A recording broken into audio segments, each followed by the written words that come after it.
Let's bring in Alexey Goncharenko. He's a Ukrainian member of parliament. Alexey, thank you for joining us. And I saw an interview with you, and you were just fantastic. You're so passionate, sir. This was the night of the initial attack.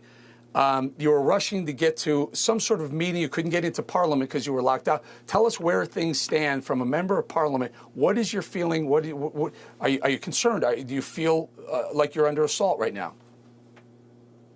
As a member, thank you very much. And as a member of parliament, I voted for martial law, like the majority, 300 of MPs. It was the morning of the first day. And after this, as a member of parliament, I don't have much work. So now I'm trying to be very active on information of people through, like, for example, your media. Thank you very much for covering. Because we understand that it's extremely important for people to know the truth, that Ukraine is resisting, that Putin's plan of blitzkrieg failed, that we are really fighting, and I believe that we can win, and we will win. I'm sure about this.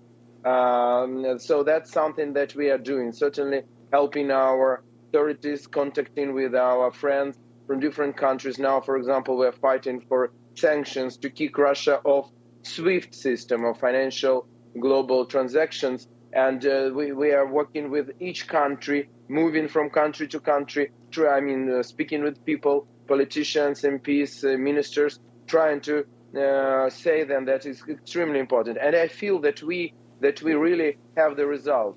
So that's what we are doing. And also yesterday, those MPs who wanted, they voluntarily received weapons. I did it also.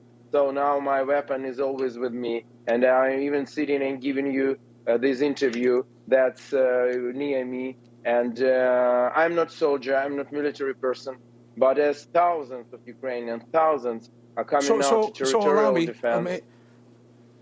Let me ask you about that. So you're a member of parliament, you're not a military person, yet you're holding, Absolutely I guess, a Kalashnikov, you're holding a machine gun to protect yourself. It's automatic rifle, Kalashnikov, yes. And if Russians will enter Kiev, there will be a hell for them. And I will do my best. Certainly, probably I will not make too much, because really I am absolutely not professional, but I'll do my best.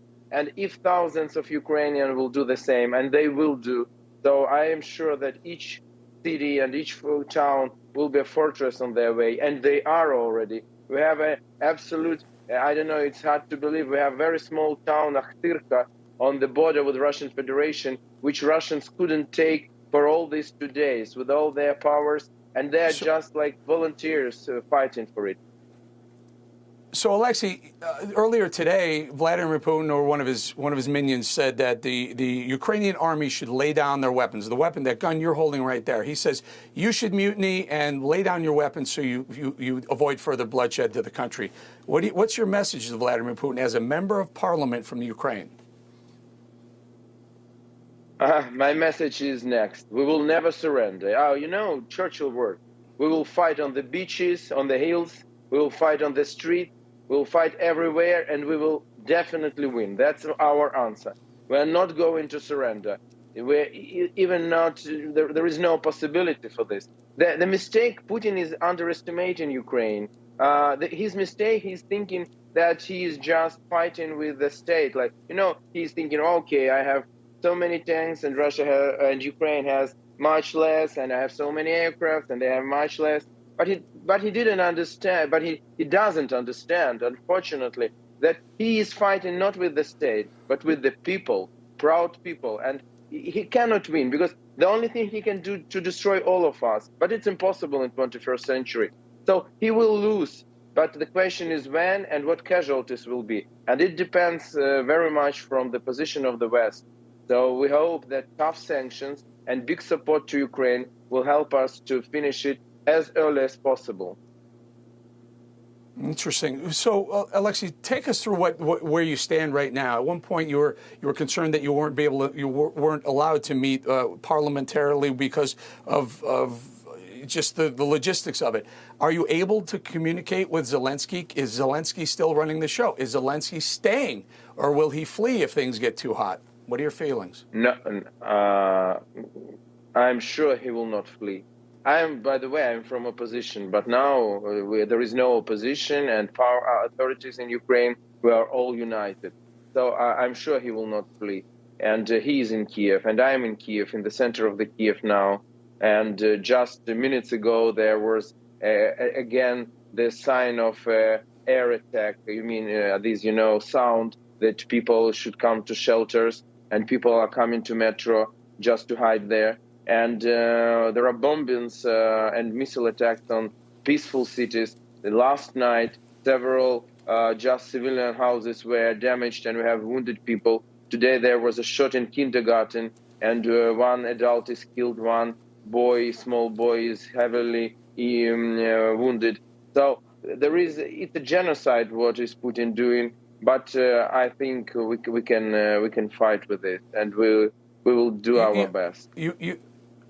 You earlier you mentioned the SWIFT banking system. You want I guess the United States. We hear there's pushback from Germany and Italy as far as pulling Russia off the SWIFT banking system. But what's your message? Okay, a member of parliament in Ukraine right now being under attack, being assaulted from three or four different directions, from the water, from the sea, from the air, from land.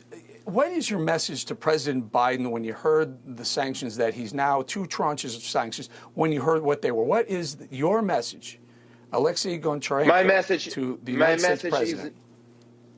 Yes, my message, President Biden, sir, these sanctions are good sanctions. This is a good decision, but we need extraordinary decisions.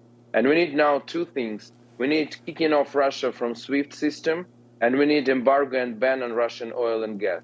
Each one of them, but the 2 of them together, will change situation dramatically and will kill Russian economy. And we are fighting not only for ourselves, we are fighting for the free world. And free world should show that we are strong enough to show to all these dictators all around the world that free world is strong. That is very important. And America is a leading power in the free world. Alexey, final thought. If those Russian soldiers knock on your door, bust down a door, you're prepared to use that gun you're holding right there? Yes, I will do.